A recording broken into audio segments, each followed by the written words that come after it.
Great. Someone started the recording. हाँ ठीक है, अब रिकॉर्डिंग स्टार्ट मत किया करो. I can start the recording every day, don't worry. ठीक है, और आप हर एक रिकॉर्डिंग डाउनलोड करते जाते करो, और हर एक रिकॉर्डिंग को डाउनलोड कर लिया करो प्लीज. चलो let's start. So hope so कि everyone done the previous changes whatever the we had discussed on the Friday.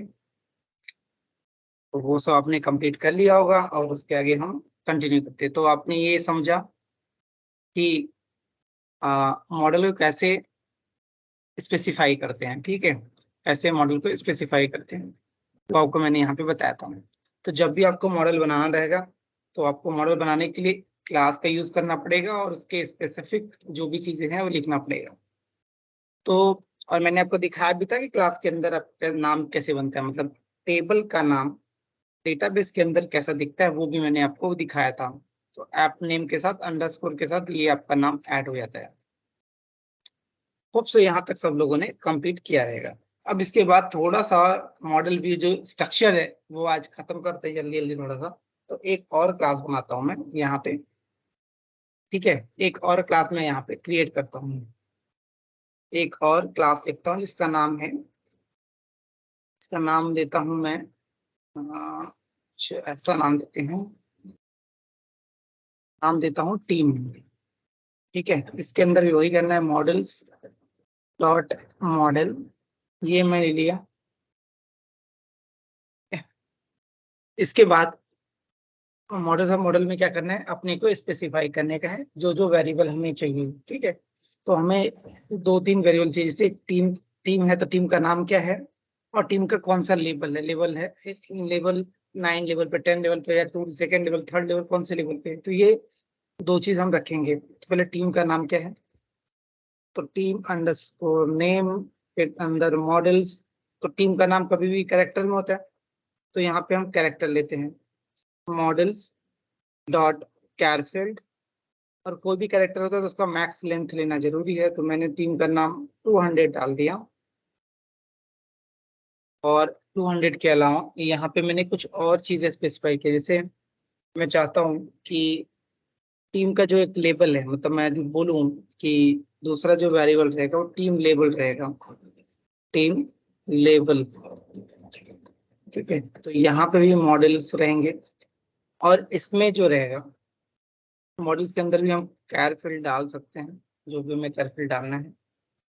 ठीक है, इसके अंदर और कुछ स्पेसिफाई करना है. जैसे कि मैंने इसके पहले आपको ये बताया था कि मैक्स लेंथ एक चीज बताया था, और भी कुछ अलग के दूसरे पैरामीटर्स होते हैं जो वो पैरामीटर भी आप असाइन कर सकते हो. जैसे कि मुझे इसमें और भी सिर्फ एक तो मैक्स मैंने बताया आपको, मैक्स लेंथ.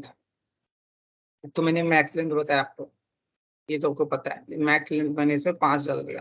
ठीक है, और भी वेरिएबल जैसा डिफॉल्ट में क्या रखने का है, मतलब डिफॉल्ट में यदि कोई भी वैल्यू टीम लेवल पे सेव नहीं करते तो वहां पे क्या सेव होना चाहिए. तो मैंने वहां पे बोल दिया U11, ऐसा करके मैं डाल दिया. ये डिफॉल्ट हो गया. मतलब जब टीम लेवल के अंदर कोई भी वेरिएबल के अंदर कोई भी डेटा आप सेंड नहीं करोगे तो बाय डिफॉल्ट आपका U11 सेव हो जाएगा.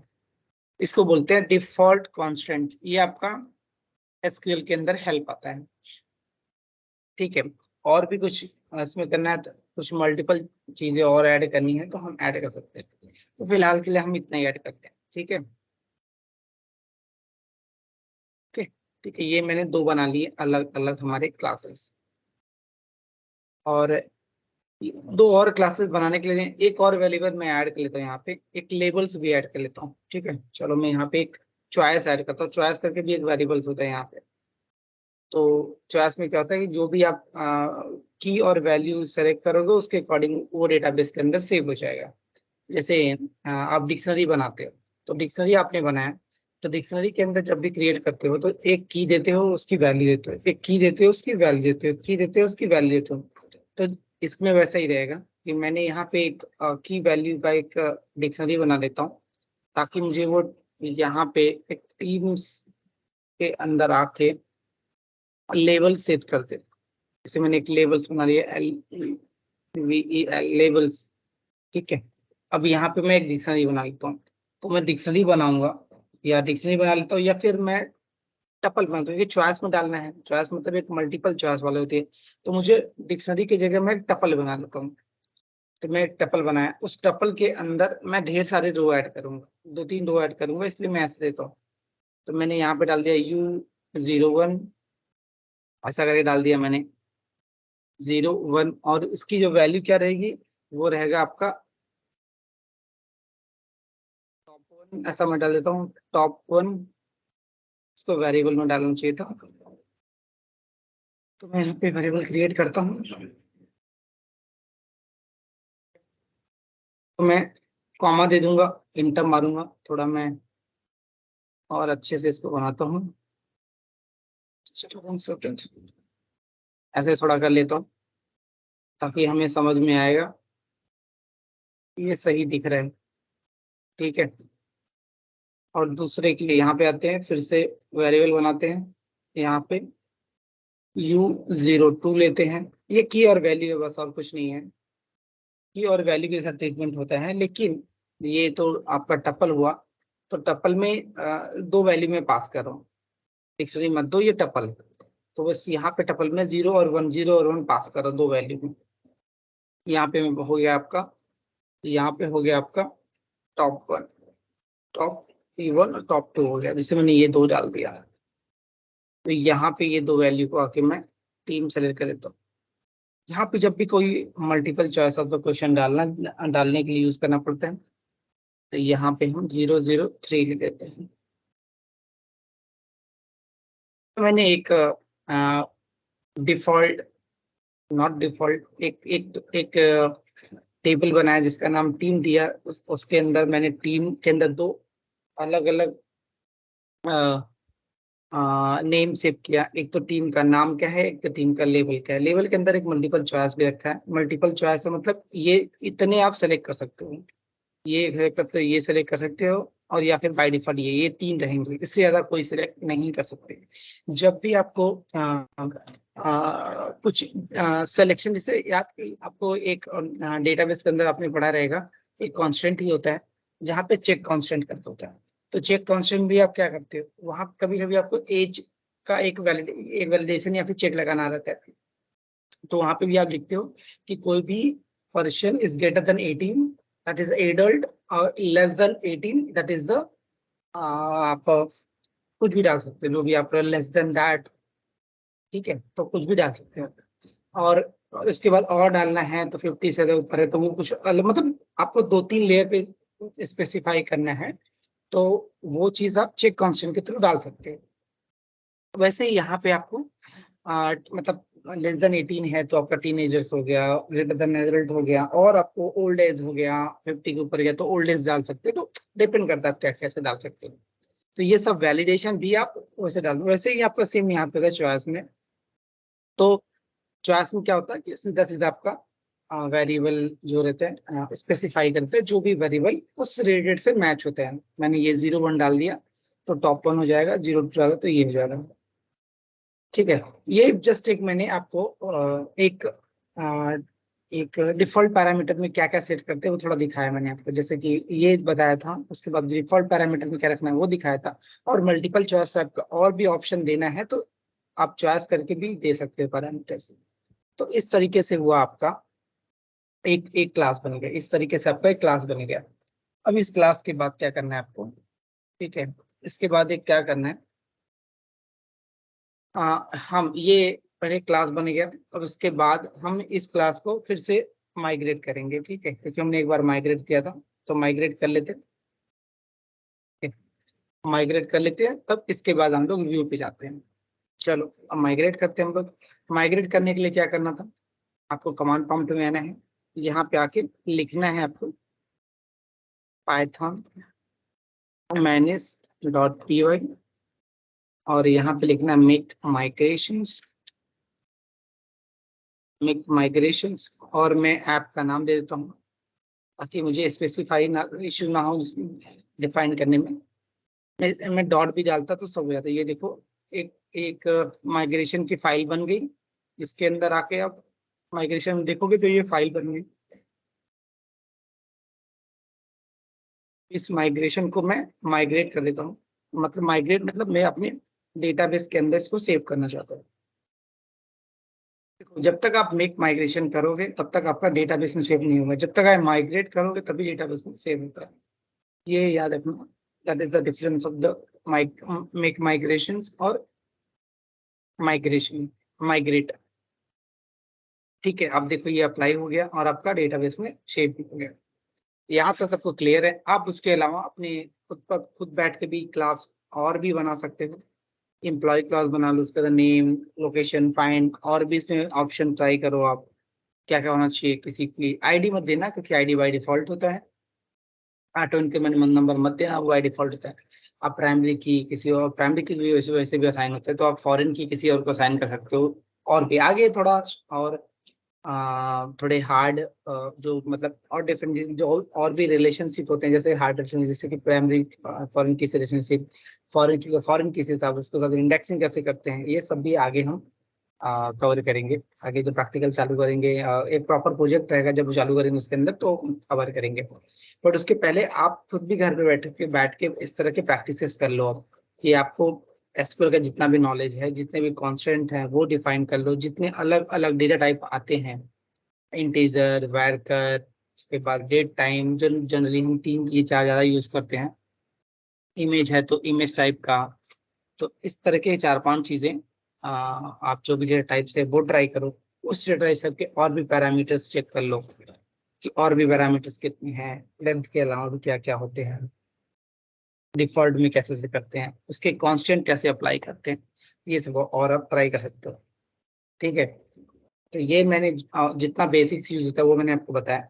इसके अलावा जो एक्स्ट्रा और भी यूज होता है, मैं जो भी यूज करूंगा आपको एक्सप्लेन करते रहूंगा, लेकिन आपका भी एक रिस्पॉन्सिबिलिटी है ना, कि आप वो सब चीजों को देखो। चार पांच अलग अलग क्लासेस बनाओ, उसके अंदर से कितने डिफरेंट डिफरेंट टाइप्स के फील्ड हैं। आप जब भी यहाँ पे आओगे ना, तो आपको ढेर सारे फील्ड मिल जाएंगे।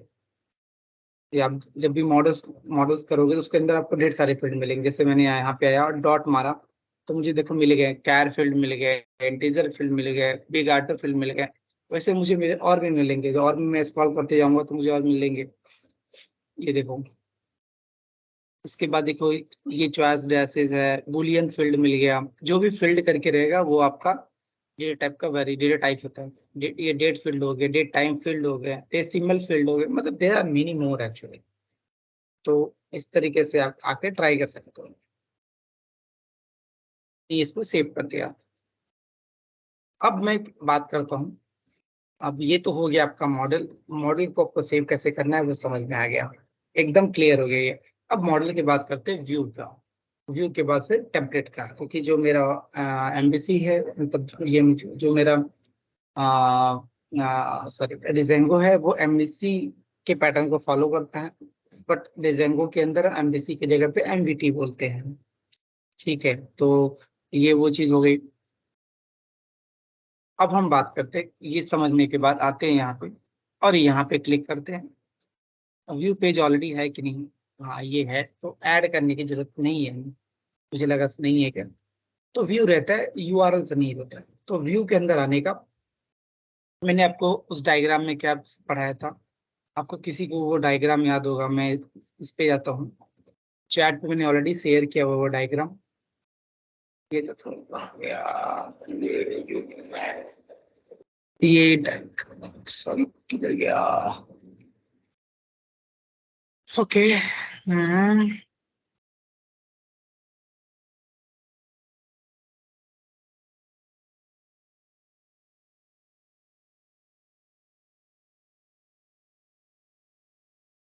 ये रहा। ये जो डायग्राम मैंने शेयर किया था, मैंने ये तो बना दिया। अब व्यू बनाना है मुझे, ताकि व्यू जो है वो इससे कम्युनिकेट कर सके और टेम्पलेट्स भी कम्युनिकेट कर सके, टेम्पलेट भी इससे कम्युनिकेट कर सके। तो इसके लिए मुझे ये तो बना दिया अपन ने, अब मुझे ये बनाने का है।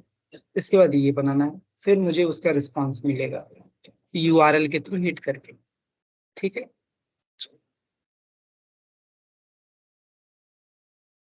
मैं यहाँ पे आया, और मैं आपको व्यू के पेज पे आता हूँ। व्यू पेज के आने के बाद सबसे पहले मैं क्या करूँगा, इंपोर्ट करूंगा। किसको इंपोर्ट करूंगा?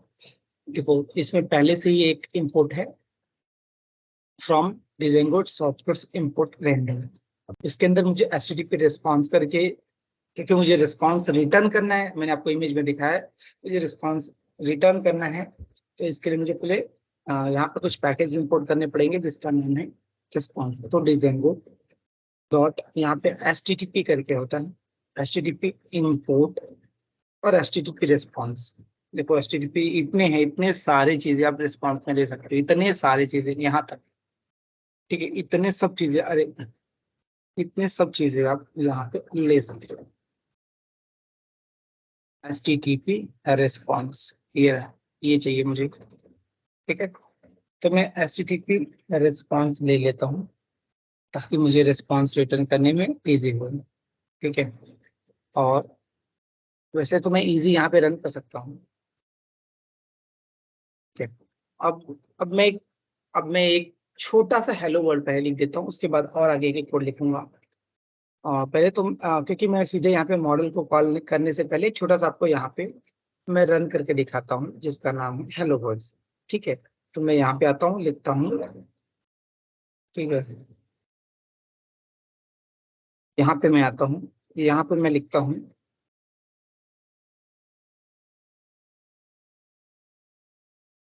यहाँ पे आके मैं डेफ लिखता हूँ, डेफ, डेफ के अंदर मैं एक छोटा प्रोग्राम लिखता हूँ जिसका नाम लिखता हूँ हेलो। हेलो के अंदर मैं आके लिखता हूँ आपका रिटर्न स्टेटमेंट, सीधा मैं रिटर्न ही लिखता हूँ, रिटर्न के अंदर आता हूँ, यहाँ पे मैं लिखता हूँ H T T P, H capital है, H T T P response, और रेस्पॉन्स के अंदर लिखता हूँ मैं एक सबसे सिंपल प्रोग्राम लिखता हूँ हेलो वर्ड, जो जनरली लोग लिखते ही हैं, हेलो वर्ड यहाँ पे लिखते ही हैं, ये मैं सेव कर लिया। अब देखो जब भी आप कोई चीज व्यू पे लिखते हो, जब कोई चीज आप व्यू पे लिखते हो उसको रिटर्न करते हैं, उसको क्या करते हैं, रिटर्न करते हैं। तो रिटर्न आप एक तो टेम्पलेट के मेथड से कर सकते हो, हेल्प से कर सकते हो, और उस टेम्पलेट को तो अब तो हमने यहाँ पे एचटीटीपी रिस्पांस क्या करता है, एक खुद से ही एक एचटीएमएल क्रिएट कर देता है, इंटरनली एक एचटीएमएल क्रिएट कर देता है, जो ब्राउजर का पेज होता है उस पर डायरेक्टली प्रिंट कर लेता है। जो ब्राउजर का पेज होता है, ये आपके पास ब्राउजर का पेज है, तो ये डायरेक्टली इस पे रिटर्न कर देगा। तो इसके लिए मुझे अलग से कोई टेम्पलेट बनाने की जरूरत नहीं होती है जब मैं HTTP रिस्पॉन्स यूज करता हूँ। आगे चल के मैं रेंडर ही यूज करूँ, ठीक है, रेंडर तभी यूज, याद रखना सब लोग, रेंडर और HTTP रिस्पॉन्स में क्या डिफरेंसेस होते हैं, अभी क्लियर करता हूँ। What is the render and what is the HTTP response, आपके वेब ब्राउजर पे डायरेक्ट, ये आपका वेब ब्राउजर है, तो इस वेब वेब ब्राउजर पे डायरेक्टली आपके कोड को रन कर देता है, और इसी वेब ब्राउजर पे आपका कोड दिखता है। मतलब मैं भी रन करूंगा यहाँ पे, क्योंकि मैंने यहाँ पे कोई भी टेम्पलेट यूज नहीं किया है, ठीक है। जब हम बिना टेम्पलेट का कोई भी डेटा वेब ब्राउजर पे दिखाना या शो करना चाहते हैं, उसके लिए हमें HTTP रिस्पॉन्स यूज करना है, ठीक है। जब हम कोई भी डेटा टेम्पलेट का, जब हम खुद का एक HTTP टेम्पलेट बनाएंगे और वो टेम्पलेट बना के हम उसको रिटर्न करेंगे, उसको प्रिंट कराएंगे ब्राउजर पे, वो रेंडर के थ्रू हमें कॉल करना पड़ता है। तो रेंडर से जब भी कॉल करना होगा तब आपको टेम्पलेट खुद का बनाना पड़ेगा, और HTTP रिस्पॉन्स जब लिखना होगा तो आपको वहां पे कोई भी टेम्पलेट बनाने की जरूरत नहीं है। तो शॉर्टकट में मैं अभी कर रहा हूँ, तो मैं यहाँ पे रिटर्न करता हूँ। इसके बाद देखो जब भी आप व्यू बनाते हो तो आपको यूआरएल तो बनाना ही पड़ेगा, क्योंकि कोई भी पर्सन यूआरएल तो हिट करेगा तभी आपके यहाँ पे पहुंचेगा ना, याद रखना। कोई भी यूआरएल हिट करेगा तभी तो वहां पहुंचेगा, जिसमें मैंने आपको यहाँ पे दिखाया। यहाँ पे आप चाहोगे कोई पर्सन ने HTTP रिस्पॉन्स किया तो पहले यूआरएल हिट करेगा तभी तो यहाँ पे आएगा, बिना यूआरएल हिट करे नहीं आ सकता। तो हमें भी उसी तरीके से हमने व्यू तो बना दिया, बट यूआरएल तो बताया नहीं इसको कि किस यूआरएल पे ये मिलेगा। तो मैं यूआरएल पे आता हूँ, यूआरएल मुझे ऐड करना पड़ता है, ठीक है। तो यूआरएल में आके एक काम कर सकते हो आप, यूआरएल में आके आप पोल्स में आओ और इसका जो यूआरएल है ना, जो बाहर वाला यूआरएल है, पहले तो जो बाहर वाला यूआरएल है, दो यूआरएल है, ठीक है। एक तो आपके ऐप का यूआरएल था, एक आपके पूरे प्रोजेक्ट का यूआरएल यहाँ पे होता है। तो सबसे पहले मुझे पूरे प्रोजेक्ट वाले यूआरएल पर, यहीं पे कंफ्यूजन होता है, याद रखना, यहीं पे आपको कंफ्यूजन होगा। ध्यान से देखना, मैं फिर से बताता हूँ। मैं सब बंद करता हूँ, सब बंद कर देता हूँ। देखो, मैंने यहाँ पे क्या बनाया, एक व्यू बना दिया। ध्यान देखना, सबसे इंपॉर्टेंट और सबसे डिफिकल्ट पार्ट पूरे डिजाइनों का यही है। आपने व्यू देख लिया, उस व्यू के अंदर आपने यहाँ बना दिया, आपने मॉडल्स बनाया, यहाँ पे बना दिए। अब आपको अब आपको ये बताओ आपको यहाँ पे पहुंचना, आपके तरीके में आता हूँ, ठीक है। अब मुझे कोई बोलेगा कि ये जो हेलो वर्ड है, ये मेरा प्रिंट होना चाहिए, मतलब हेलो जो मेरा मेथड है, सॉरी जो फंक्शन है, वो फंक्शन मेरा रन होना चाहिए। अब ये फंक्शन को मुझे रन करने के लिए सबसे पहले मुझे देखना है कि ये फंक्शन कहाँ पे है। तो ये फंक्शन मेरे ऐप के अंदर व्यू के अंदर यहाँ पे डिफाइन किया हुआ है, ठीक है। तो यहाँ पे मेरा एक क्वेश्चन है कि जब भी कोई पर्सन किसी यूआरएल को हिट करता है तो उसका यूआरएल कहाँ पे आता है। तो सबसे पहले यदि कोई पर्सन ने, यदि मैं यहाँ से कोई यूआरएल हिट करता हूँ ब्राउजर से आके 127.0.0.1 और 8080 पोर्ट नंबर, तो सबसे पहले वो यहाँ पे आता है। जो मेरा एप्लीकेशन का, जो मेरा प्रोजेक्ट का ऐप का नाम रहता है, ये प्रोजेक्ट का रूट हो गया, ये पूरा प्रोजेक्ट हो गया, उसका ये ऐप नेम हो गया। ऐप नेम क्या होता है, जहाँ पे सारे कॉन्फ़िगरेशंस, जहाँ पे सबके यूआरएल, जहाँ पे राउटिंग यूआरएल, वो सारे इंफॉर्मेशन स्टोर होता है, ठीक है। तो मैं तो मैं आता हूँ आपका यूआरएल में। तो सबसे पहले मैं कहाँ पे आऊंगा, मैं ऐप वाले यूआरएल पे नहीं आऊंगा, याद रखना। आप उस प्रोजेक्ट के यूआरएल पे आ रहे हो, मैं प्रोजेक्ट के यूआरएल पे आ गया हूँ। सबसे पहला, अब देखो, जब भी कोई पर्सन ब्राउजर पे कोई यूआरएल हिट करके मेरी सर्विस को यूज करना चाहता है, तो सबसे पहले उसका यूआरएल कहाँ पे हिट होगा, उसका यूआरएल प्रोजेक्ट के ऐप के यूआरएल पे हिट होता है। तो मुझे कैसे बताना पड़ेगा, फिर मैं क्या करूंगा, मैं उसको बताऊंगा। ध्यान से देखना, एकदम इंपॉर्टेंट पार्ट है, मजा आएगा एकदम से। सबसे पहले हमें इसको, जो रूट वाला यूआरएल है, जो मैं रूट वाला मतलब ये वाला, ये इसका जो यूआरएल है, यही तो मेन यूआरएल होता है, यही तो बताता है कि तुम्हें किस ऐप को जाना है। यहाँ पे आके मैं स्पेसिफाई कर देता हूँ कि मुझे इस यूआरएल पे भेजो। जब भी कोई मुझे इस ऐप नेम बोले, कोई ऐप नेम बोले, तो मुझे इस ऐप यूआरएल पे डाल दो। आप समझिए, जब भी इस यूआरएल की कोई बात करे, तो मुझे ऐप नेम के अंदर हेलो वर्ड प्रिंट करने। जैसे मैं एग्जांपल आपको दिखा देता हूँ। जैसे मैं इसको बोला कि मुझे लोकल होस्ट, ठीक है, या 127 ही डालता हूँ, 127.0.e आया, 8080 आता है, 8080 आता है, ठीक है। उसके बाद मैंने बोला ऐप नेम, और मैंने बोला हेलो, ठीक है, मैंने ये बोला, और ये मेरा एक यूआरएल हो गया। अब इस यूआरएल को मैं हिट करूंगा तो सबसे पहले कहाँ जाएगा, सबसे पहले वो आएगा आपका, सबसे पहले आएगा वो प्रोजेक्ट के यूआरएल के पास, और बोलेगा इस यूआरएल लिस्ट में, टेबल ऑफ जो कंटेंट में बोल रहा था, उसमें ऐप नेम करके कोई है क्या, कोई सर्विस है क्या अवेलेबल। तो बोला हाँ है, सर्विस अवेलेबल है ऐप नेम करके। उसने बोला कि हाँ, ऐप नेम की जो सर्विस है ना, वो सर्विस पे आप जाओ, और वहां पे जाके मुझे इस सर्विस को राउटिंग करना है। आपको मुझे इस सर्विस को क्या करना है, राउटिंग करना है। मतलब राउटिंग करना मतलब उसको मुझे भेजना है। तो आपने बोला ठीक है, मैं भेज दूंगा, वहां पे कोई इशू नहीं है, ठीक है।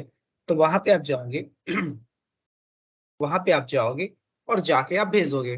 तो यहाँ पे जब आप भेजने जाओगे, तो ये तो डिफॉल्ट में रहते हैं, आपको भेजना का है यहाँ पे। तो यहाँ पे भेजने के लिए आपको थोड़ा सा कोड चेंज करना पड़ेगा। तो यहाँ पे आओगे तो मैं बोलूंगा इंक्लूड, ये इंक्लूड है आपका, तो इंक्लूड यहाँ पे दिख नहीं रहा है। कोई भी लाइब्रेरी इंक्लूड करोगे तभी तो आपको दिखेगा ना यूआरएल पैटर्न पे। तो मैं यहाँ पे आता हूँ पाथ के पास, यहाँ पे मैं चेक करता हूँ कि इंक्लूड करके है क्या, ये देखो इंक्लूड आ गया आपका। ठीक है, ये इंक्लूड को, इंक्लूड मतलब रखना है, कहाँ पे रखना है इसको, मैंने बोला इसको आपको रखना है यहाँ पे, ये मैं इसे बंद करता हूँ। ठीक है सर, इसको भी बंद करना पड़ेगा। ठीक है, अब हो गया सही। तो मैंने यहाँ पे क्या किया, मैंने यहाँ पे ये पहले से था, मैंने यहाँ पे इंक्लूड किया। इंक्लूड करने के बाद मुझे स्पेसिफाई करना पड़ेगा कि इस यूआरएल के अंदर जाना है तुम्हें, तो मैंने इसका नाम दिया ऐप नेम। तुम ऐप नेम के अंदर जो यूआरएल्स है उसके अंदर जाओगे, ऐप नेम के अंदर जो यूआरएल्स है उसके अंदर जाओगे। मतलब इस यूआरएल को जाने के लिए तुम्हें ऐसा स्पेसिफाई करना पड़ता है कि तुम इसके अंदर जाना है, तो तुम्हें ये इंक्लूड दिस यूआई, ऐसा आप कर सकते हो। ऐसा आप करना पड़ेगा, क्यों? जब आपको सीधा का सीधा इस ऐप के अंदर के यूआरएल से बात करना है तो आपको ऐसा स्पेसिफाई करना पड़ेगा। ठीक है, अब देखो, अब मैं यही चीज को कॉपी पेस्ट कर लेता हूँ। अब मैं इसके इस वाले, ये तो उसने राउट कर दिया कि जैसे ही मैंने वो यूआरएल लिखा, जैसे ही मैंने ये यूआरएल हिट करूंगा, वो जाएगा आपका, ये जाएगा आपके सबसे पहले रूट वाली यूआरएल पे, पूछेगा कि ऐप नेम कोई है क्या, क्योंकि देखो यहां तक तो वो समझता है, यहां तक। उसके बाद बोलता है ऐप नेम, तो बोलता है ये ऐप नेम कहाँ है, तो ऐप नेम आके यहाँ पे ढूंढेगा कि ऐप नेम है क्या, बोला हाँ ऐप नेम तो है। तो बोलेगा अच्छा अच्छा ऐप नेम है, तो इसके अंदर चले जाओ आप, उसके अंदर जाके हेलो ढूंढो। अब देखो, अब मैं आता हूँ यूआरएल्स पे, जो ये यूआरएल किसका यूआरएल है, ये यूआरएल आपके ऐप का यूआरएल है। ये यूआरएल किसका यूआरएल है, ये आपके ऐप का यूआरएल है। तो मैं यहाँ पे कंट्रोल सी और कंट्रोल वी करता हूँ। ठीक है, अब मैं आया यहाँ पे, अब मैं ये चीजें हटा देता हूँ। थोड़ा मैं ये कॉपी पेस्ट इसलिए किया आपको बस दिखाने के लिए, ये सब भी मैं हटा देता हूँ। अब इस यूआरएल के अंदर है, अब यहाँ पे आके मैंने लिख दिया हेलो। ठीक है, मैंने लिखा हेलो। अब इस यूआरएल में हेलो लिखा, हेलो लिखने के साथ साथ मैं यहाँ पे लिखता हूँ कि मुझे किसको, ये इसकी जरूरत नहीं है मुझे, मैं इसको डिलीट मार देता हूँ। ये मैंने जस्ट कॉपी पेस्ट किया ताकि मुझे इंक्लूड की भी जरूरत नहीं है, निकाल दो, बस मुझे इसकी जरूरत है डिजेंगो यूआरएल और पाथ की। ठीक है, तो मैंने यूआरएल पैटर्न वैसा ही दिया। अब इसके अंदर मैं बोलता हूँ, जब ऐप नेम तक तो आ गया, वो यहाँ तक तो समझ गया, यहाँ तक तो वो समझ रहा है कि हमें कहाँ जाना, अभी ये नहीं समझ पा रहा है। तो इसको समझाने के लिए, ये रूट को समझाने के लिए मैं यहाँ पे हेलो वर्ड लिखा, और हेलो वर्ड यहाँ पे लिख तो दिया, बोलो हेलो वर्ड तो आ जाएगा, बट पूछेगा मुझे जाना कहाँ है अभी। तो बोलेगा रुको बताता हूँ कहाँ जाना आपको ना, यूआरएल के अंदर, मतलब इस यूआरएल के अंदर, आपके यूआरएल के अंदर व्यू को कॉल करना पड़ेगा। तो मैं लिखा यहाँ पे डॉट, डॉट लिखने के बाद मैं लिखता हूँ इंपोर्ट, यहाँ पे मैं व्यू लिख देता हूँ, सॉरी व्यूज लिख देता हूँ। ठीक है, तो इसका मतलब क्या हुआ कि जो भी व्यू के अंदर, व्यू के अंदर जो भी फंक्शंस रहेंगे वो सब के सब फंक्शन यहाँ पे कॉल हो जाएंगे डॉट लिखने की वजह से। तो डॉट क्या करता है, करेंट डायरेक्टरी को कॉल करता है। तो करेंट डायरेक्टरी में किसको कॉल करना है, मुझे व्यू को कॉल करना है। मतलब फ्रॉम करेंट डायरेक्टरी में से मुझे व्यू को कॉल करना है, करेंट डायरेक्टरी में से व्यू को कॉल करना। तो मैंने लिखा करेंट मतलब सारे डायरेक्ट, मतलब सारे पाइथन के पेज में से, मॉड्यूल में से मुझे सिर्फ इसको कॉल करना है। तो ठीक है, अब मैं इसको कॉल कर लिया। अब इसके बेनिफिट में बताता हूँ। मैं यहाँ पे लिखा व्यू, व्यू के अंदर डॉट करूंगा ना, व्यू के अंदर मैं डॉट करूंगा तो मुझे देखो यहाँ पे मिल गया हेलो। तो याद रखना ये नहीं होता है, ये एक पैरामीटर के रूप में आता है। कैसे आता है, एक पैरामीटर के रूप में आता है। तो इसके लिए कभी भी आपको ऐसा लिखना है, ब्रैकेट मत लिखना। उसके बाद आपको नेम बता देना है कि इसका नाम क्या है। तो मैंने इसका नाम है हेलो, इसका नाम है हेलो, बस इसको सेव कर लिया। सेव कर लिया, अब देखो मैं रन करता हूँ इसको। रन करने के लिए जो कमांड था पाइथन, ठीक है पाइथन, यहाँ पे लिखता हूँ manage dot P Y. Run करने के लिए रन सर्वर लिखना पड़ता है, इंटर मारांगे, आ गया। अब मैं इस पे क्लिक करता हूँ, ये देखो यहाँ ओपन हो गया। अभी देखो यहाँ पे एरर आ रहा है, पहले नहीं आता था, पहले नहीं आता था, लेकिन अब एरर आने लगा। क्यों? क्योंकि उसको भी समझ नहीं रहा है कि मुझे कहाँ जाना है। उसको समझ नहीं रहा है कि मुझे कहाँ पे जाना है। ठीक है, तो यहाँ पे आओ, मैंने इसको बोला ऐप नेम के अंदर जाओ, यहाँ पे जाके हेलो में जाना है मुझे, ऐप नेम के अंदर जाना है, ऐप नेम के अंदर जाके हेलो में जाना है। ठीक है, ये हुआ आपका। अब देखो, यहाँ पे बोल रहा है कि हेलो आपने ले तो लिया, लेकिन एक्चुअली वो एक argument, text zero positional argument but one was given. ये बोल रहा है कि यहाँ पे कोई भी positional text zero positional argument, हम बोला कि यहाँ पे जीरो पोजिशनल आर्गुमेंट हम सप्लाई कर रहे हैं, लेकिन एक्चुअली नहीं, मतलब हमने एक आर्गुमेंट दिया हुआ इसको, मतलब हमने एटलीस्ट एक पैरामीटर के अंदर आर्गुमेंट्स के अंदर पास किया हुआ। जैसे हम व्यू में जाते हैं, एटलीस्ट यहाँ पे कुछ तो पास करना पड़ेगा आपको, एटलीस्ट एक आर्गुमेंट तो आपको पास करना पड़ेगा। हम लोग यहाँ पे कुछ भी पास नहीं किया था। ये वही बोल रहा था कि आपने कुछ पास नहीं किया है, एटलीस्ट एक तो आर्गुमेंट आपको पास करना पड़ेगा। तो मैं यहाँ पे लिखता हूँ रिक्वेस्ट, मैं यहाँ पे लिखता हूँ रिक्वेस्ट, ये रिक्वेस्ट लिखना पड़ता है। जब मैं सेव करूंगा ना, तो यहाँ पे देखो ऑटोमेटिक रिफ्रेश हो जाता है। हुआ कि नहीं हुआ? अभी तक ऑटोमेटिक रिफ्रेश, यहाँ पे मैं कंट्रोल एस करता हूँ, नहीं हुआ, नहीं हुआ। जब रिफ्रेश नहीं होगा, होगा मेरा कुछ इशू रहेगा, फिर से आपको रन करना पड़ेगा। आप याद रखो, कोड में कभी भी चेंजेस करते हो तो आपको फिर से रिस्टार्ट करना पड़ेगा। ये कभी कभी फिर से आता है, कभी कभी नहीं आता। अब मैं इसी चीज को फिर से हिट करता हूँ यहाँ पे। अब मैं यही कॉपी पेस्ट कर लेता हूँ, यहाँ पे कॉपी पेस्ट किया, इसको मैंने बंद कर दिया। उस पर भी मैं रन कर सकता था, तो यहाँ पे आके मैं ऐसा रन करूंगा। अब मैं बोलता हूँ, ये देखो हेलो वर्ड आ गया। तो याद रखना कि आपको एक एक रिक्वेस्ट आर्गुमेंट्स पास करना ही पड़ेगा जब भी आप कोई भी इंफॉर्मेशन व्यू से पास करके यूआरएल को देते हो, और यूआरएल आपका यूआरएल के पेज पे प्रिंट करता है। तो रिक्वेस्ट क्या है? रिक्वेस्ट एक रिक्वेस्ट एंड रिस्पांस में जब हम किसी ब्राउजर को कोई रिक्वेस्ट भेजते हैं, तो हमें यहाँ पे रिक्वेस्ट लिखना पड़ता है। वैसे हम कोई और नाम यहाँ पे रख सकते हैं, कस्टमाइज भी इसको कर सकते हैं, बट जरूरत नहीं है हमें। रिक्वेस्ट एज जो भी, जैसे कि पाइथन के अंदर जब क्लास लिखते हो ना, तो उस क्लास के अंदर, कभी भी पाइथन के अंदर जब क्लास लिखते हो ना, तो वहां पे एक ऑब्जेक्ट करके बाय डिफॉल्ट आपको as a parameter, as a class parameter use कर सकते हो, जो इनहेरिटेंस के लिए यूज करते हो आप। ऐसा बोलना चाहता हूँ मैं। जैसे मैं एनिमल क्लास लिख रहा, ठीक है, तो मैं ह्यूमन क्लास लिखता हूँ, सॉरी, एक ह्यूमन क्लास लिखता हूँ। तो मैं ऐसे भी लिख सकता हूँ, यहाँ पे मैंने पास लिख दिया। एक मैंने और क्लास बनाया, एग्जाम्पल दे रहा हूँ मैं आपको ये। और एक तो मैं लिखता हूँ नॉन ह्यूमन, ठीक है। एक दो क्लास बना लिए मैंने, ठीक है। यहाँ पे मैं पास करता हूँ। अब ध्यान से देखना, यदि मुझे इस क्लास को यहाँ पे कॉल करना है, तो मैं कर सकता हूँ, कोई इशू नहीं है, कर सकता हूँ। ऐसा कॉल करो, उसको मिल नहीं रहा था, उसका लोकेशन नहीं मिल रहा था, उसको नीचे पास करना पड़ेगा। तो मैंने इसको इसके अंदर कर दिया। लेकिन एक बात याद रखना कि आप जब भी, हम ऐसा भी कर सकते हैं, ऐसा भी डिफाइन करते हैं, लेकिन याद रखना हमें कभी कभी ऐसा भी डिफाइन करना पड़ता है, ये ऐसा, क्योंकि ये ऑब्जेक्ट क्रिएट करता है ना, हर एक क्लास एक ऑब्जेक्ट क्रिएट करता है, उस ऑब्जेक्ट को इंस्टेंशिएट करता है।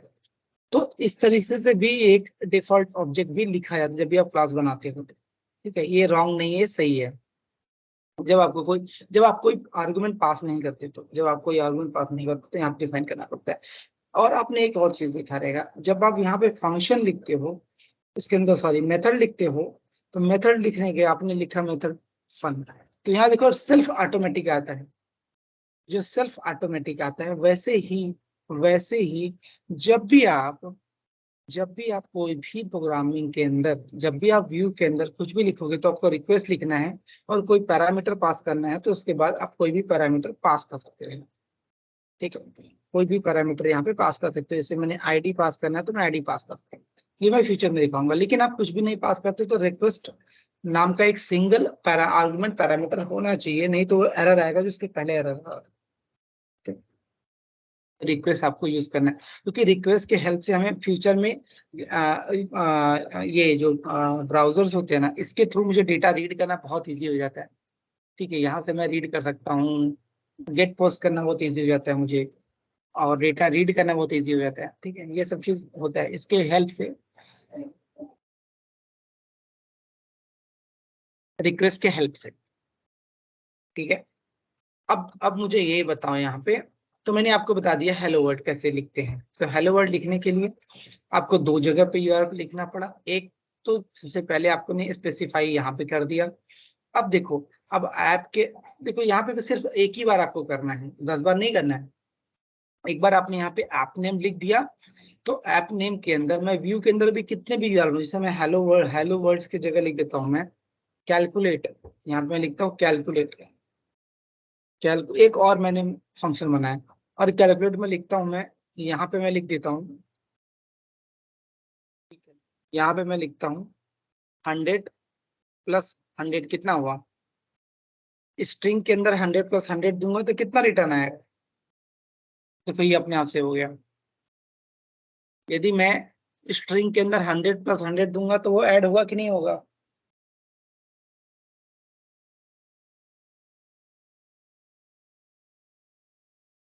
वही कुछ बोल रहे हैं, यदि स्ट्रिंग के अंदर मैं 100 + 100 ऐड करता हूं तो मुझे रिटर्न कितना मिलेगा। स्ट्रिंग कॉन्कैटनेट होगा सर। रिटर्न क्या मिलेगा, आई एम आस्किंग। 100 100। ओके, और कोई बताए, ये तो मुझे रॉन्ग लग रहा है, और कोई बताए मुझे।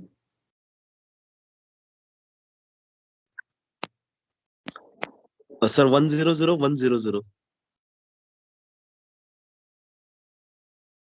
ओके ओके ओके, हाँ, ये आप दोनों लोग मुझे बताओ, मेरा स्क्रीन तो दिख ही रहा होगा आपको। आप मुझे बताओ कि ये क्या रिटर्न आएगा।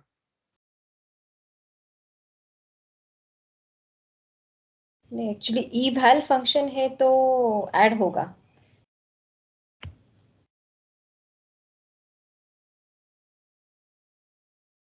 ओके, ठीक है, ठीक है, गुड। आप जो भी बोल रहे हो मुझे नहीं पता, लेकिन दिख नहीं है आपका नाम इसमें लेकिन करेक्ट बोला आपने। सारी का बोल रही हूँ सर। हाँ हाँ, सारे का करेक्ट, आपने एकदम करेक्ट बोला।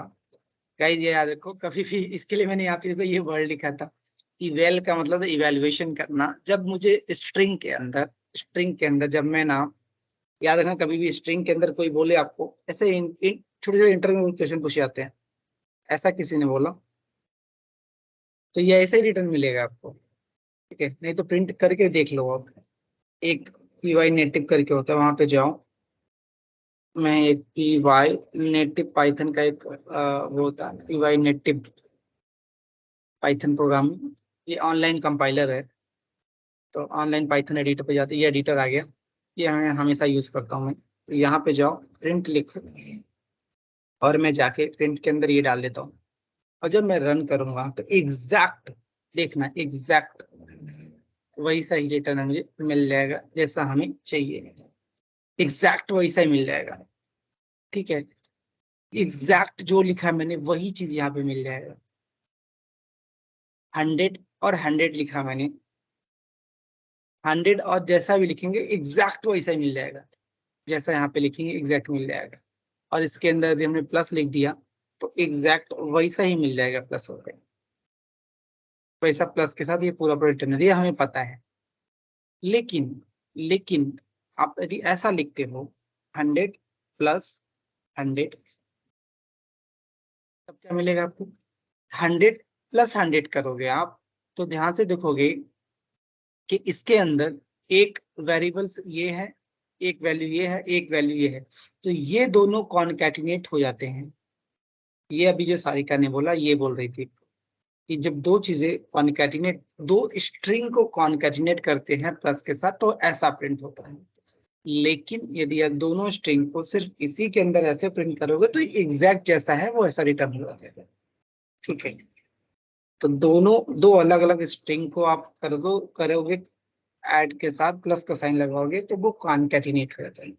लेकिन यदि इसी चीज को आके यदि मैंने इवैल कर दिया, इसको आके मैंने इवैल कर दिया, इसको आके मैंने इवैल किया, तो इवैल करने के बाद आप देखोगे कि इसकी जो आउटपुट है, इसकी जो आउटपुट है वो चेंज नहीं हुई, इसकी आउटपुट अभी चेंज नहीं हुई। हाँ, अभी इसको मैं क्या करूंगा, ऐसा करूंगा, ठीक है, ऐसा नहीं करना चाहिए था, I am sorry, my mistake. ऐसा ऐसा है, ऐसा रहने दो। अब इवेल के पहले फंक्शन जो है ना, इसको यहाँ पे डाल सकते हैं, ये वाला फंक्शन। बाहर क्यों जा रहा है ये?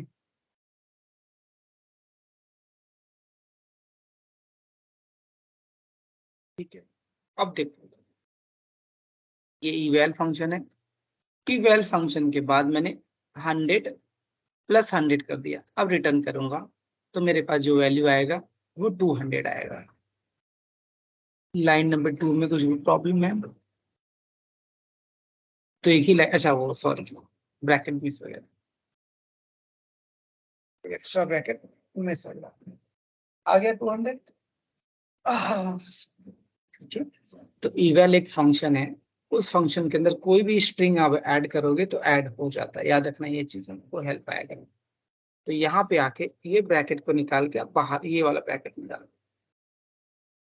ये बहुत हेल्पफुल फंक्शन है, कभी स्ट्रिंग को ऐड करना है तो भी आप ऐड कर सकते हैं। ठीक है, तो इवेल ये काम करता है। अब देखो ये ऑटोमेटिक रिफ्रेश हो जा रहा है। तो मैं बोल ये रहा था यहाँ पे कि आपने मान लो इस व्यू के अंदर और भी फंक्शन लिख दिया, इस व्यू के अंदर और भी फंक्शन लिख दिया, तो ये फंक्शन और लिख देने के बाद फिर आपको क्या, ये जो रूट वाला है उसके अंदर जाके फिर से कुछ कोड लिखना पड़ेगा? तो नहीं, सिर्फ एक ही बार लिखना है आपको, सिर्फ एक बार ही आपको राउटिंग करना है यहाँ पे। क्योंकि देखो आपको सिर्फ बता रहे हो ना कि ऐप नेम के बाद जो भी यूआरएल आते हैं इसमें जाने का है, ऐप नेम के बाद जो भी यूआरएल पास करोगे सब इसके अंदर जाना। तो यहाँ पे सिर्फ एक ही बार आपको असाइन करना पड़ा, दो बार करने की जरूरत नहीं है। अब आपको हर बार कहाँ पे चेंज करना, उस ऐप के यूआरएल में जाके चेंज करना पड़ेगा। तो यहाँ पे आप कॉपी पेस्ट करोगे और यहाँ पे आप पेस्ट कर दोगे और यहाँ पे आप लिखोगे ये इसका नाम कैलकुलेट। ये बंद कर दो, इसकी जरूरत नहीं है। इसका यूआरएल में जाओ, यहाँ पे लिखो कैलकुलेट और यहाँ पे आपको कैलकुलेट फंक्शन का नाम कॉल करना पड़ेगा और ये राउंड ब्रैकेट को हटा देना। याद रखना ये राउंड ब्रैकेट नहीं होता है, सब लोग याद रखना राउंड ब्रैकेट नहीं होता है। यहाँ पे मैं कैलकुलेट फंक्शन लिख देता हूँ, मैं रन करता हूँ इसको, तो ये ऑटोमेटिक रिफ्रेश हो गया। अब मुझे फिर से पेज रिफ्रेश नहीं करने की जरूरत है। अब मैं यहाँ पे गया, अब मैं रिफ्रेश करूंगा, हेलो वर्ल्ड आएगा और यहाँ पे मैं लिखूंगा कैलकुलेट, टैब मारूंगा, ये देखो 200 आ गया। तो इस ऐप के बाद, इस नेम के बाद जो भी मैं यूआरएल पास करूंगा वो इसके अंदर ही जाएगा। तो मुझे ये चीज एक ही बार असाइन करना पड़ता है यूआरएल के अंदर। तो बस याद रखना आप, ये चीज सबसे इंपॉर्टेंट पार्ट था कि जब भी आपको किसी ऐप को रिडायरेक्ट करना है तो सिर्फ आपको इस यूआरएल में आके उस ऐप को स्पेसिफाई कर दो कि भाई देखो इस ऐप से related what ever the URL is coming, this URL goes to this app URL, this app URL। ठीक है, इस ऐप URL में चला जाता है और आपको सारे के सारे URL यहाँ पे स्पेसिफाई करना है। जितने भी आपको व्यू बनाओगे वो सब व्यू के अकॉर्डिंग यहाँ पे आपको स्पेसिफाई करना पड़ेगा। अब जो भी व्यू का URL स्पेसिफाई नहीं करोगे, यहाँ पे आके वो URL आपको नहीं मिलेगा। ठीक है, वो URL आपको नहीं मिलेगा। तो इसलिए जो भी आप फंक्शन बनाओगे वो सब फंक्शन का यहाँ पे URL देना इंपॉर्टेंट होता है। ठीक है, आई होप सबको समझ में आया रहे। अब मैंने आपको व्यू बता दिया, URL बता दिया और आपको टेम्पलेट बता दिया। अरे सॉरी, टेम्पलेट नहीं बताया, टेम्पलेट तो बताना बाकी है। ठीक है, अब मैं यहाँ पे आता हूँ, अब मैं थोड़ा आगे बढ़ता हूँ। तो मैं अब मैं थोड़ा सा कोड लिखता हूँ इसके अंदर आके, व्यू के अंदर। ये मैं बंद कर देता हूँ। यहाँ पे यहाँ पे मुझे कुछ और कॉल करें, मुझे यहाँ पे मॉडल कॉल करना है। ये जो मॉडल है ना, ये टीम वाला, इसको मुझे व्यू में कॉल करना है। तो मैं यहाँ पे लिखूंगा फ्रॉम डॉट मॉडल्स, इंपोर्ट क्या करना है, तो इंपोर्ट करना है मुझे टीम, क्योंकि इसके अंदर क्लासेस है ना, ये क्लासेस मुझे रीड करना है। मुझे डॉट करोगे मतलब इस करंट फोल्डर में से, जब मैं यहाँ पे लिखूंगा डॉट करंट फोल्डर से कौन से मॉड्यूल को उसके अंदर के क्लास को कॉल करना है, तो ऐसे लिखते हैं, याद रखना कि उस पर्टिकुलर डॉट लिखा मैंने, फ्रॉम मतलब कहाँ से, डॉट मतलब इस करंट फोल्डर के कौन से मॉड्यूल को, ये सब मॉड्यूल है, ये मॉड्यूल है, ये मॉड्यूल, ये सब मॉड्यूल है, ये सब मॉड्यूल कंबाइंड हो जाते हैं तो क्या बन जाते हैं, पैकेज बन जाता है। इस मॉड्यूल के कौन से मॉड्यूल, मैंने मॉडल मॉड्यूल के इस क्लास को कॉल करना है मुझे, इसका मतलब ये होगा। ठीक है, तो मैं यहाँ पे आता हूँ और मैं कुछ नया नाम देता हूँ, जिसमें नाम देता हूँ इंडेक्स। इंडेक्स के अंदर मुझे रिक्वेस्ट कॉल करना पड़ेगा, आपको बताया था वो डिफॉल्ट होता है, नहीं तो आपको एरर शो होगा।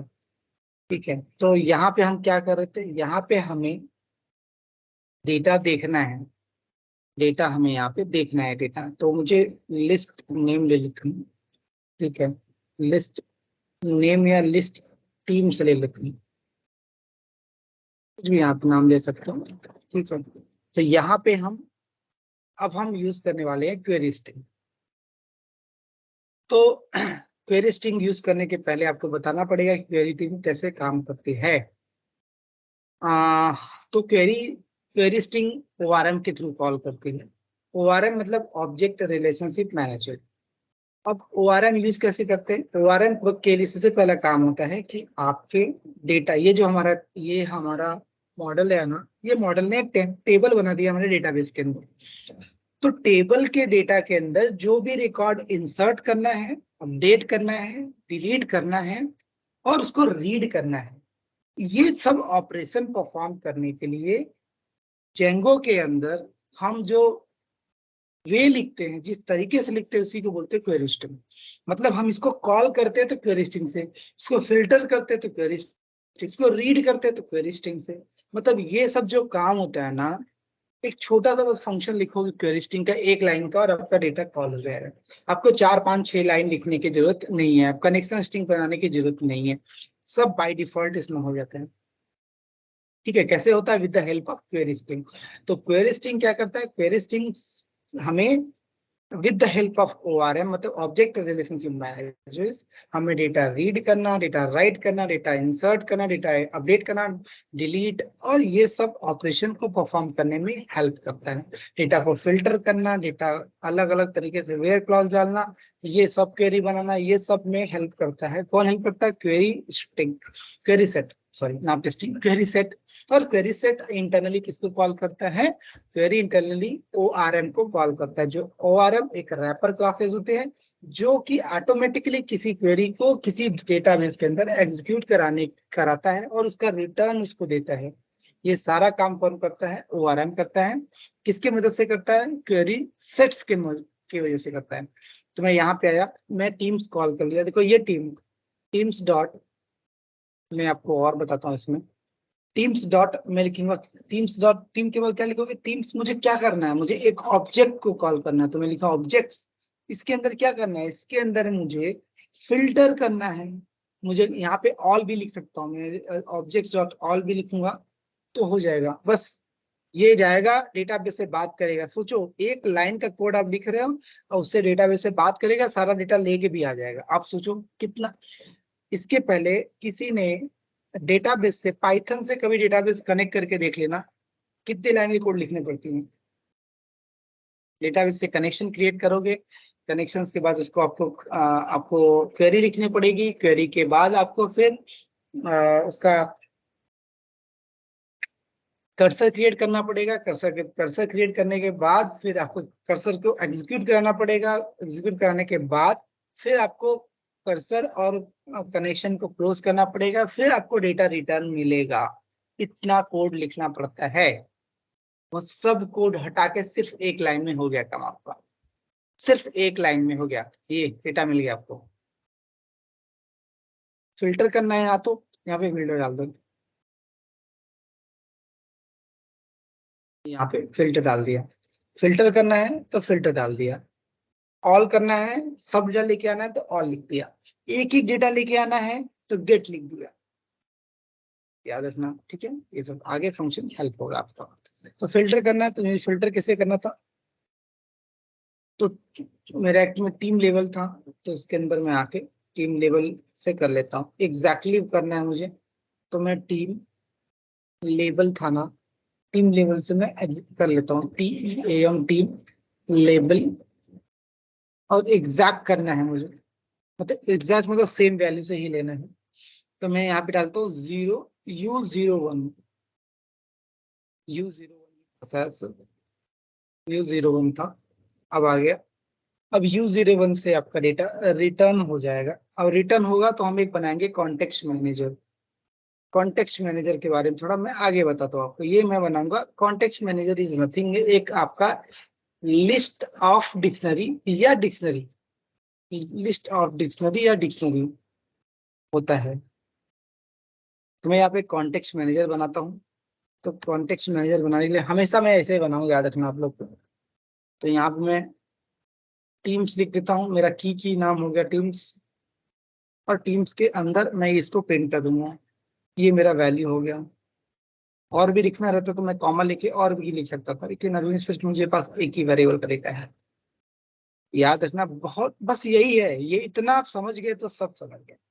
अब यही चीज को मैं रिटर्न कर देता हूँ। अब इसी चीज को मैं रिटर्न करूंगा, रिटर्न करने के लिए मैं यूज करता हूँ रेंडर इस बार। पिछली बार मैंने क्या यूज किया था, पिछली बार मैंने यूज किया था HTML रिस्पॉन्स। जब मैं रेंडर यूज करूंगा तो मैंने सबको क्या बताया था, सबको मैंने बताया था कि आपको एक टेम्पलेट कॉल करना पड़ेगा, टेम्पलेट कॉल करना पड़ेगा,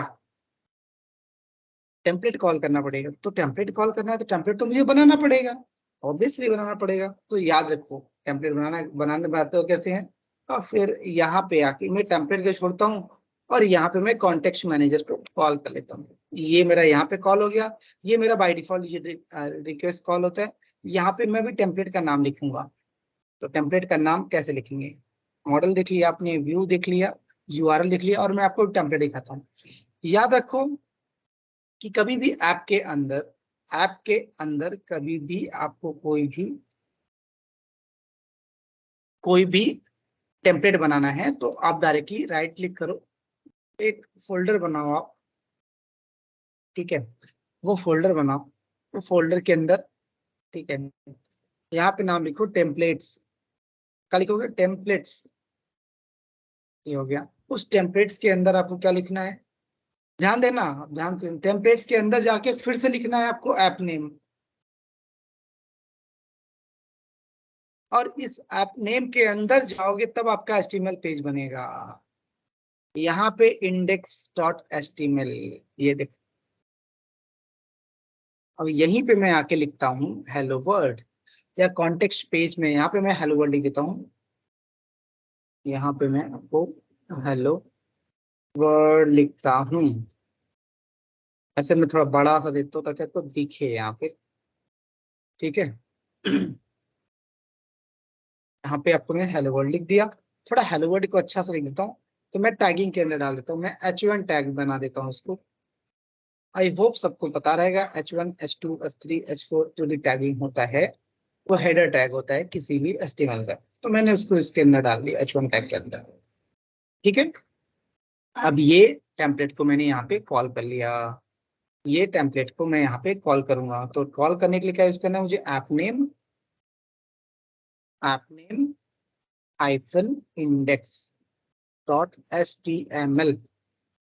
आई होप सबको समझ में आया रहेगा। ऐप नेम के पहले थोड़ा ये भी दे दो ताकि समझ में आया उसको प्रॉपर से। तो फिर से रिफ्रेश किया और रिक्वेस्ट हो गया। अब मैं ये इंडेक्स को यहाँ पे ऐड करूंगा, मेरे कहाँ ऐड करना है, URL के अंदर। तो URL में आया, मैं इसको कॉपी कर लेता हूँ और यहाँ पे मैं पेस्ट करता हूँ, और यहाँ पे मैं चेंज करके इंडेक्स लिख देता हूँ, इंडेक्स। और ये तो आपका URL हो गया। और यहाँ पे कहाँ पे कॉल करेगा जाके, तो कॉल करेगा इसके अंदर जाके, इंडेक्स हो गया। और इसका नाम भी अपन चेंज कर देते, इंडेक्सिंग पेज, ठीक है। चलो अब मैं इसको प्रिंट करता हूँ।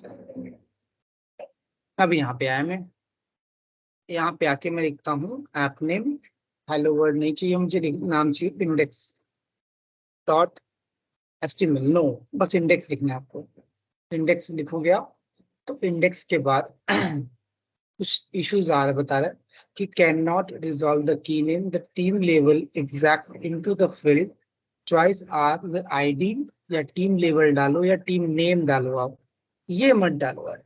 ठीक है कोई बात नहीं, हम यहाँ पे टीम लेवल डालते हैं, टीम लेवल डालो, एग्जैक्ट मत डालो, कोई बात नहीं। हम यहाँ पे आते हैं, तो बोला यूआरएल में आपने यहाँ पे कहाँ लिखा है मैंने, ये वाला टीम लेबल।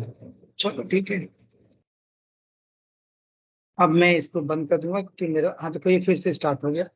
और मैं इसी को जाके फिर से रिफ्रेश करता हूँ, इसी को रिफ्रेश करता हूँ।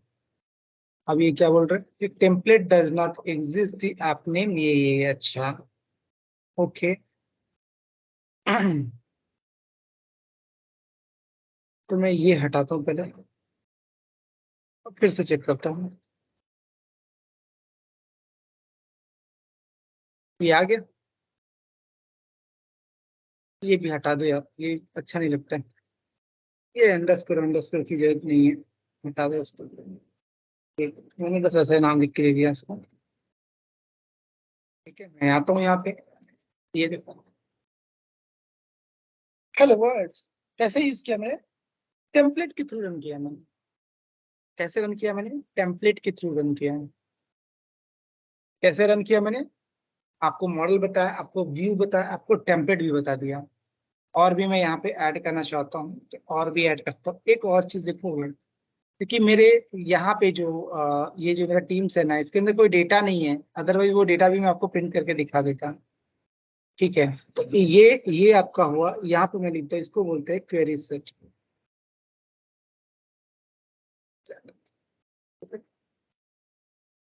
मैं आपको कल इसके बारे में थोड़ा और बताऊंगा।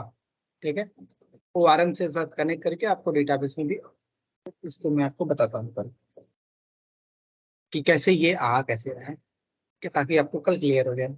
यहाँ तक आई होप सबको क्लियर रहेगा। अब अपना एक 5 मिनट का Q&A सेशन चालू करते हैं। चलो गाइस,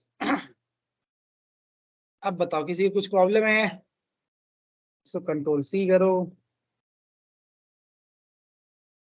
ये वीडियो देखना है आपको, प्रैक्टिकल अपने मशीन पे परफॉर्म करने हैं। ठीक है, आप ये दिनेश, आपका नाम, आपने आप इसको स्टॉप करना है तो स्टॉप कर सकते हो, और रुक जा, अभी स्टॉप मत करना। अभी कोई Q&A सेशन के बाद स्टॉप कर देना इसको। ठीक है, चलो, कि अब बताओ किसी का कुछ क्वेश्चन है गाइस ऑल। एक्सक्यूज देखो, मी सर, यस टेल मी। आपका जो स्क्रीन आ रहा है ना वो पाइचैम लोड कर डाउनलोड करने के बाद मेरा स्क्रीन अलग आ रहा है, मालूम नहीं क्यों। मेरा अच्छा, मेन डॉट पी आ रहा है, जो आपको मैनेज डॉट पी आ रहा है। कहाँ से मैंने प्रॉब्लम हुआ है मुझे पता नहीं चल रहा है। आप आपने सिर्फ प्रोजेक्ट बनाया रहेगा। ठीक है, आपने सिर्फ प्रोजेक्ट बनाया रहेगा, आपको प्रोजेक्ट नहीं बनाना है, आपको डिजेंगो एडमिन के थ्रू प्रोजेक्ट बनाना है सर अपने। आपका स्क्रीन हम शेयर करें आपको। हाँ करिए।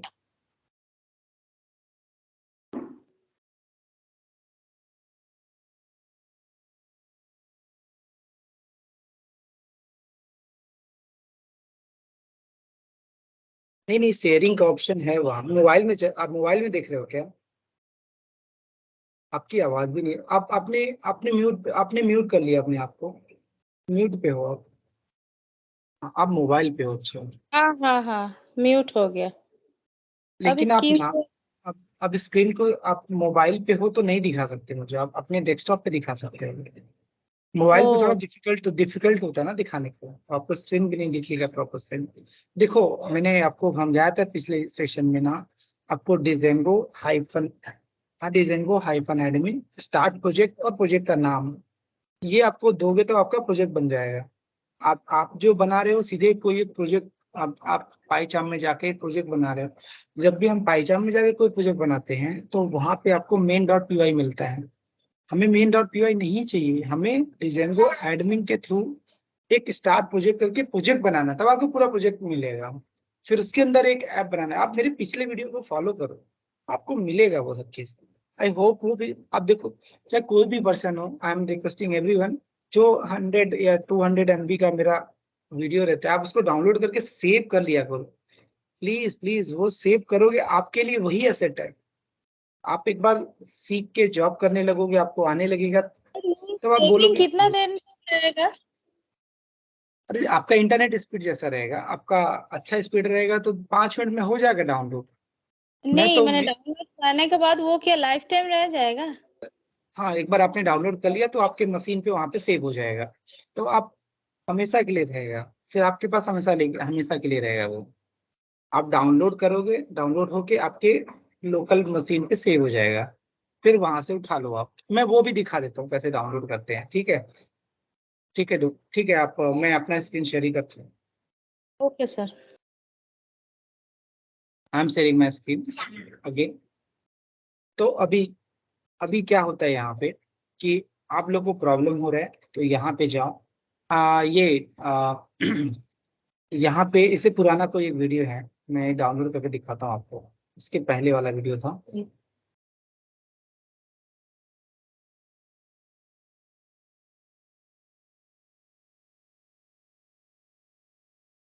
ये मेरा रिकॉर्डिंग है, ठीक है? चलो ये रिकॉर्डिंग, अभी ये रिकॉर्डिंग किसी ने डिलीट किया क्या इसके पहले वाला? यही लास्ट रिकॉर्डिंग है क्या? पता नहीं। नहीं नहीं, यही है शायद, सब लोगों ने शेयर किया था। अच्छा ठीक है, ये है रिकॉर्डिंग। इस पे राइट क्लिक करो और देखो यहाँ पे आपको आएगा सेव एज या सेव टू डाउनलोड। या मैं सेव टू डाउनलोड करूंगा, मैं सेव टू डाउनलोड कर देता हूँ। ध्यान से देखो, डाउनलोड होने के लिए मेरा डाउनलोड हो रहा है। आपका इंटरनेट स्पीड अच्छा रहेगा तो विद इन ए मिनट हो जाएगा। स्पीड आपका थोड़ा स्लो रहेगा तो 5 मिनट, 4 मिनट, 3 मिनट भी लग सकता है। इस टोटली डिपेंड करता है कि आपको क्या हो रहा है। जब ये डाउनलोड होता रहता है तो कहाँ पे डाउनलोड, सेव टू डाउनलोड, जो डाउनलोड वाला जो फोल्डर है, मैं यहाँ पे जाऊंगा। मेरा जो डाउनलोड वाला ये फोल्डर है, यहाँ पे ये देखो, यहाँ पे डाउनलोड हो गया मेरा वीडियो। डाउनलोड हुआ नहीं, हो रहा है। मैं रिफ्रेश करूंगा, यहाँ पे मैं जाके भी रिफ्रेश करूँ तो रिफ्रेश वाला आइकन 100 रुपये ग्रुप बाई, वाह, रिफ्रेश का आइकन भी नहीं दिख रहा है यहाँ पे। तो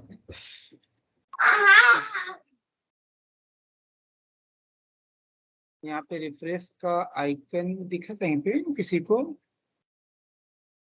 ये जो कब कॉपी पेस्ट हो गया, रिफ्रेश का आइकन ही नहीं दिख रहा है यहाँ पे। तो F5 ये रहा, ये तो अपना वो रिफ्रेश हुआ।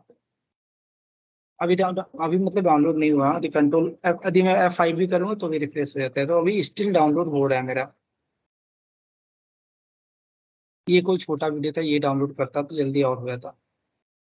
ये डाउनलोडिंग ये भी चल रहा है, ये हो गया देखो सेव। अब मैं यहाँ पे गया, ये देखो ये डाउनलोड हो गया, छोटा सा सॉरी रिकॉर्डिंग।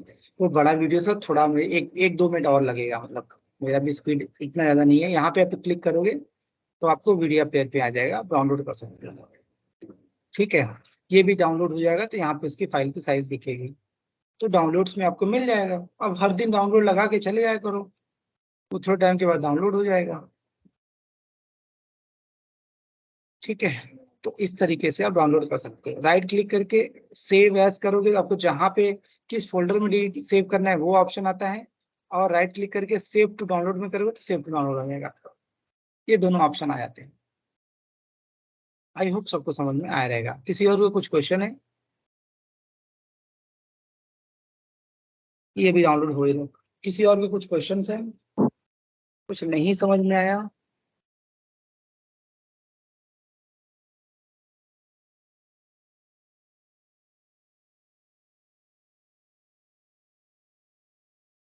ठीक है, कोई बात नहीं, अभी आप मेरे से नहीं पूछ रहे हो। आगे चल के जब मैं आपसे पूछूंगा तो सब आप लोग को समझ में आएगा कि आपको कितना आ रहा है, कितना नहीं आ रहा है। आई होप सो जितना मैंने सेशन लिया है वो आप प्रैक्टिकल आज कर लेना। प्रैक्टिकल करने के बाद इस वीक में, हो सकता है वीक में एक दिन मैं आपसे पूछूं, ठीक है? आप कुछ, आप टाइप मत करो, इसमें मैं बात कर रहा हूँ तो आप मुझसे बात कर सकते हो। आप, हाँ अनम्यूट हो, अनम्यूट, हाँ बोलो। डाउट तो तब तब होगा सर जब प्रैक्टिकल करने बैठेंगे सर।